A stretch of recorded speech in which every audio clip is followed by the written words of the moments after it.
Hello, today we are going to talk about how to set up your student with due dates in their courses, and we're going to also briefly look at the course activities report.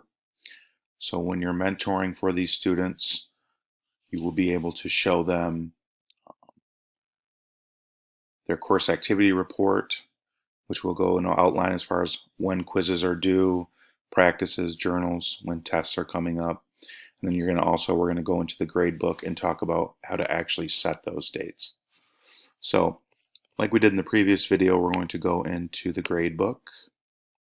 So then you go up to menu, grade book, then you can select a classroom. In this instance, we'll just do business applications. So again, it lands us into the summary page. So let's talk about what the course activity report is. And we talked about it in the previous video. If you click on the student's name, what ends up pulling up here is that course activities report. Now again, as you can see, there's no due date set for this course. So let's go through that very quickly and show you how to set due dates using the gradebook. So once you're into the course again, you're going to go to Menu, Gradebook, and then what you want to do is you want to start in Unit 1 because it always lands you again into the summary page. Start into Unit 1. And what you'll do is you'll see right here this little calendar icon. So you click the calendar icon and you'll select a date. So maybe you want them to start September 2nd, and then you want to spread those dates or cascade those due dates all the way through, say, the first semester. Okay, and that's maybe going to be December 20th. I'm going to set it for the 13th because it's nice to set it a week beforehand, before the semester ends, or if it's a trimester, to kind of give them a little room, maybe for exam week, or just give them a little wiggle room at the end of, say, a semester or trimester. So I'll set the 13th there, and I will save. And real quickly, I'll do that one more time. And you can see there's check marks in that calendar. That means that you set due dates. But again, you click the calendar, select the start date, the 2nd. Down the bottom here is cascade or spread the due dates out. And then you can actually arrow by the months right here. So we're going to arrow this all the way again to December 13th, a week before the semester ends, which is totally up to you how you want to do that out. And again, you would click the save button. Always click the save button. So what does this do with due dates? Quickly, if you want to access the report, I want to just point out a couple things. So we're clicking that student name again. So just to show you, you just click the name here and it pulls up the course activity report. And what you notice, we've got due dates starting September 3rd. It goes all the way through December 13th. Now, a couple things to notice.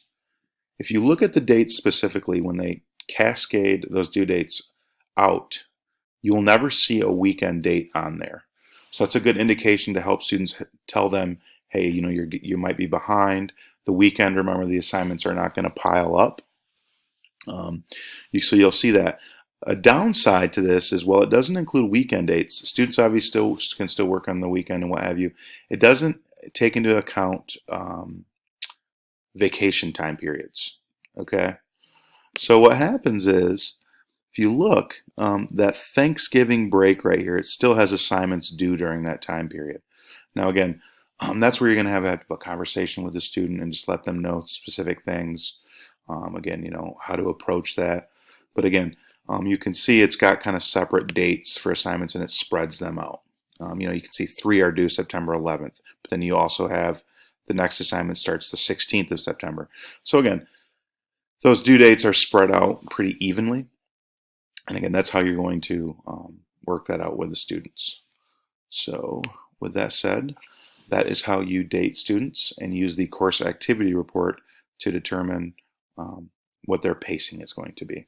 Another thing that you might want to take into consideration too on the home page, again, when you click up here, from the student side, there's actually going to be a calendar on the right side here, and the calendar will spread out. And I'll actually show you that briefly.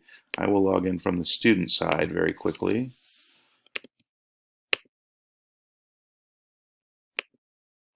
So from the student side, this is what the student side would look like. If we actually go into that business applications course,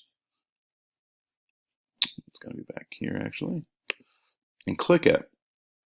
From the student side, again, you don't see the the grade book, obviously, but you bump into the course. What ends up happening is, though, from the student side, there's a calendar right here. And if you view this calendar, you will see it actually spreads the assignments out for them and shows them from a calendar view. But you can see Saturday and Sunday, there are no assignments. So that's a nice tool as well for students to kind of see how things are spaced out.